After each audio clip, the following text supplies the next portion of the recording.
Joe Tan. So I am the current GovTech Robotics Lead. This afternoon, I'll be giving a talk about robotics adoption and the robotics middleware framework. But before I do that, I'd like to give a quick introduction about myself. I started my career back in the defense ecosystem in DSO National Laboratories. So back in DSO National Labs, I started my career on software engineering, development of expert systems for the Navy. Subsequently, I moved on to do unmanned unmanned aerial vehicles. So for that, I was doing things like flight control, systems integration, and flight testing. And towards the end of my career there, I was actually working on simulations. So I was doing that for concept or operations development, also for software and hardware in the loop. So my whole career, I've actually had a pretty good, very deep and broad sort of areas in robotics. So after that, shortly when I joined into GovTech, I was tasked to work on the robotics middleware framework as the technical lead. And so in that period of time, as I was working on RMF, there were a lot of questions and things that I've observed, and that's sort of like distilled in the talk that I'm about to share with everybody this afternoon. Okay, so next slide, please. Yeah. Okay, so in the short 20 minutes, I would like to cover 4 areas. We'll talk about robotics considerations, what sort of driving Singapore to adopt robotics, and then we'll talk about what has resulted in the robotics middleware framework that we know of today, how it has been designed, and what are the sort of considerations we would like to adopt for RMF in the future. And at the last part, I will consolidate to what are the challenges that we face as a country and as businesses and as individual developers. What are the challenges that we are facing for adoption? So this session is meant to be a sort of informal, sort of like a talk. I hope that if you have any questions, do feel free to ask because these are very, how do I put it, open-ended and we need to really come together as a community to discuss these issues. Next slide, please. Yeah. Okay, so when we look at robotics adoption in Singapore, Singapore in particular has a very pressing need for robotics adoption, particularly in the past 1.5 years, because in the age of the pandemic, there has been a slowdown of the foreign talents or foreign manpower coming into Singapore. And to top it off, we see that manpower costs have gone up, rather than gone down. So that results in productivity issues. Furthermore, a lot of the low, so-called the dull, dirty, and dangerous jobs we see is that typically the elder workers that they take up, we see that as they start to retire, there are no replacement workers. So that creates a sort of employment crunch for this kind of tasking. And the pandemic in the past 1.5 years especially has made it very apparent that we deal with a very fast changing landscape where businesses and premise owners need to adopt solutions and they really don't have the time or the resources to go into monolithic developments that have long lead times. So the impetus is on how to develop Lego-like solutions. But of course, having a need for adoption, also there are some challenges to it. So the typical issues that come up will be the cost of adoption, where we have where they deal with vendor lock-in, okay, and then there's also issues where both the robots and the charging station take up real estate, which they're not prepared to put in numbers or around their premises. So we also realize that the end users are not geared or not prepared to adopt robotics just yet. So there's also interoperability challenges, which is you have intra-systems, they're not able to work with each other, either due to proprietary licenses. So you have system A not being able to work with system B. And also you have robots that go from premise A and not able to go to premise B. So there's both systems and premise interoperability issues. So robotics adoption becomes very difficult because the users are caught in a dilemma. They need to digitize, but they're not sure how to scale and what to automate. And when it comes to the innovation strategy, they also find that they are caught out because typically what happens is the government will give grants and that covers perhaps 2 years and $2 million, for example. So at the end of 2 years, you have one robot system. At the end of 10 years, you have perhaps five different robot systems. So in this kind of piecemeal solutioning, you find that you may not have a picture that plays well overall at the end of 10 years. So then we ask the question, how can we scale robotics and perhaps to the same levels of adoption as like the automotive car or the internet? In this talk, I'd like to share with you one possible approach, but it's not the only approach. Okay, next slide, please. Yeah. Okay, so the robotics adoption problem is like a jigsaw puzzle. If you look at the picture on your screen now, you'll see there's a picture of a locomotive train. So if I'm the premise owner, my job is to find more pieces of the jigsaw puzzle to add to this picture. One click, please. Yeah. Okay. If you're lucky, you can form a picture that looks like a train, but you must understand that what we're really doing is to take pieces of the puzzle, some from open source sources, some from different vendors. At the end of it, the picture may not look like a train, may not look like a horse either. See? So the aim of the game is to grow the picture and ensure that all the pieces fit. But each piece could take 2 years and $2 million to develop. And depending on where you got the jigsaw piece from, they are of different technical readiness level. And so the challenge is to not only grow the picture, but to get all the pieces working together. And as what I've mentioned previously, the customer often doesn't know what he needs, nor does anybody know how will the end picture look like. And getting the pieces to work together has to meet two metrics or two assessment criteria. One is that there's a network effect that the pieces are connected to each other. But the network effect is not sufficient in itself. You also need to have the quality of the network. That's what we refer to as the network, the value network. So and of course, every time you add a new piece, you run the risk that it disrupts the overall picture. Then you have to change everything that you've done. Yeah. Okay. Next slide, please. Yeah. Okay, so this is where we come to upon the RMF, which was started in 2018 under the Ministry of Health and the National Robotics Program Office.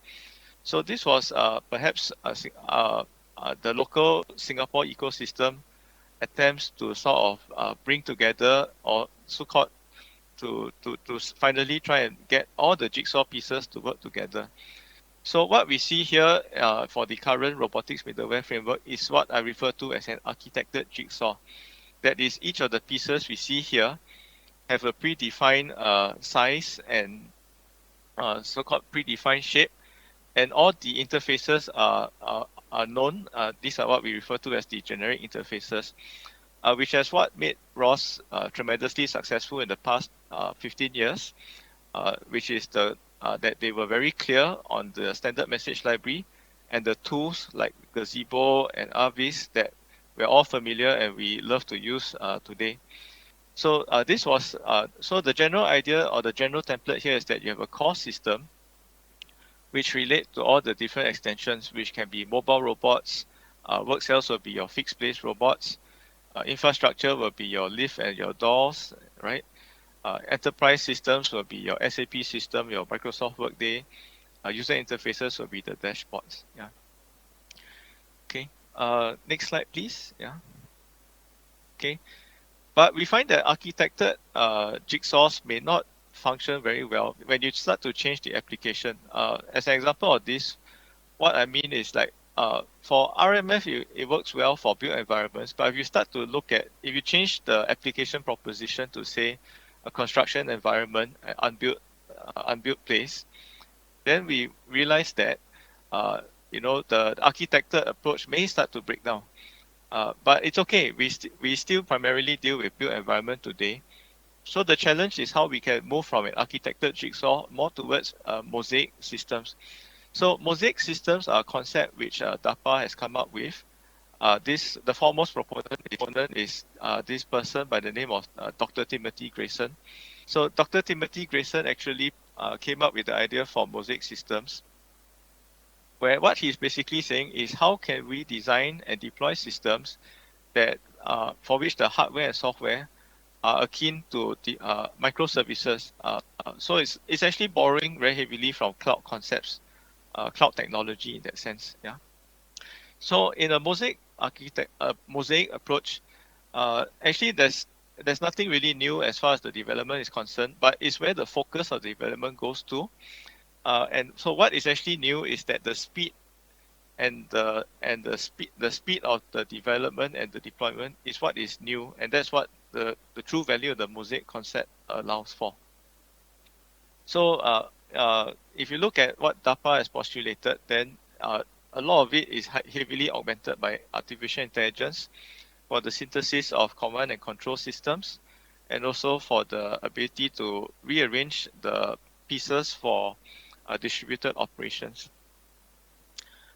Okay, next slide, please. Yeah. So under the mosaic approach, there are actually three key criteria which falls under planning and composition, interoperability, and the speed of execution. I will not go through these portions now, but I think the main issue here is that mosaic warfare or mosaic systems design is something that's very new, although it draws heavily from existing cloud technology principles. And so the challenge is how we can take, for cloud, which is primarily software based, how we can take the sort of design principles and apply it to robotics, which necessarily involve both hardware and software. Okay, so we go on to the next slide, please. Yeah. Okay, so with reference back to the existing RMF architecture, we, rather than looking at the whole RMF, we now zoom in on the robot specific portion, specifically the mobile robots portion, and then we try to see how we could apply mosaic concepts to the design and execution of RMF both today leading to the future. Yeah. Okay, so next slide, please. Yeah. Okay, so under the existing RMF, the robotics extension, just 1 minute, sorry. Okay, so what we observe is that for under the RMF, it allows for a different spectrum of for different robots to plug into the RMF. That is also an conditional that different vendors have different levels of compliance to the RMF. So from left to right, we have a vendor A. Vendor A is what we call business critical operations, and that's why they only allow for read only. In other words, for vendor A, his robots will behave more like a freight train. He does not stop for anything. They typically run on scheduled operations. Okay, something that's a bit more compliant than that will be what we call traffic light compliant robots. So these are robots that allow for pause and play functionality. Okay, so both the read-only and traffic light are typically what we consider to be more of the business critical operations. Then towards the right-hand side, okay, we have systems that allow for full control. So for full control type of systems, okay, these are typically more of the people-centric robots that operate in ad hoc demand. Okay, and we expect them to have higher levels of autonomy and not just behave like trains. Okay, so for the vendor A, B, and C, these are what has been implemented for RMF. But the one that I'm personally sort of pushing for will be the rightmost one, which is what OSRC and ourselves are working together for what we call the free fleet. So the free fleet is where I consider it to be the true breakout point where we can scale for robotics. So I realize this is quite a complicated explanation, but perhaps in the Q&A part, I can do feel free to ask more questions. Okay, so for the next part, next slide, please. Yeah. Okay, so for the RMF for the future, what we see is that, okay, when there's no RMF, the building or the premise owner is basically locked into single vendors. He can have multiple vendors, but he just has to make sure that they are time and space separated. With RMF, however, okay, RMF forms an abstraction between the building and the robot vendors, such that different robot vendors, vendors A, B, and C can work to, I should say, not coexist peacefully. Okay, but Well, what we also realize is that as we move forward into the future, let's say 10 years from now, uh, a, a typical premise, let's say the size of a school, which typically has anywhere from 6 to 20 robots, they will very quickly hit the saturation point for the number of the number of robots that they can practically deploy within the building. So once you hit that saturation number, then the point of scale is no more on the number of robots that you deploy, but on the number of applications that you can deploy. So then we need to start to think about how we can separate the application from the robotics hardware. But we also have to be mindful that the applications are both hardware and software in nature. Okay, so we okay, so in this case, the question then is, okay, what are the key ingredients to get to the RMF of the future? Okay, the key issue is of course on the separation of the application layer and the hardware. And what some of the key ingredients then, okay, can we articulate a reference design, okay, and standardized robotics components, robotics hardware. That's actually a very strong suite which ROS has played into with the standard message libraries. And of course, we need to not just articulate the digital or the message interfaces, but even down to sort of the hardware, the infrastructure portions like the charging, right? The use of wireless chargers that can cater for different voltage ranges, fiducial markers, because you probably have to standardize to a particular kind of marker, let's say APROTEC rather than Aruco text or even QR code. So these are issues that we need to start thinking about, and then we can start to scale. Because while variety is good, but it's more of the sort of operational quality that is more important in this case. Yeah. Okay, so we move on to the next slide. Yeah.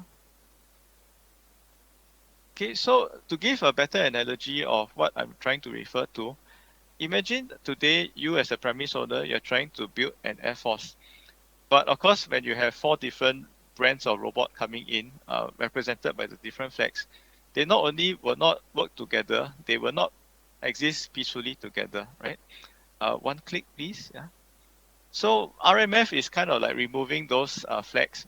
But we find that these are 4 different kinds of robots. They are application specific, and they can RMF allows them to work peacefully, or rather coexist peacefully together, but they still haven't quite learned how to work together yet.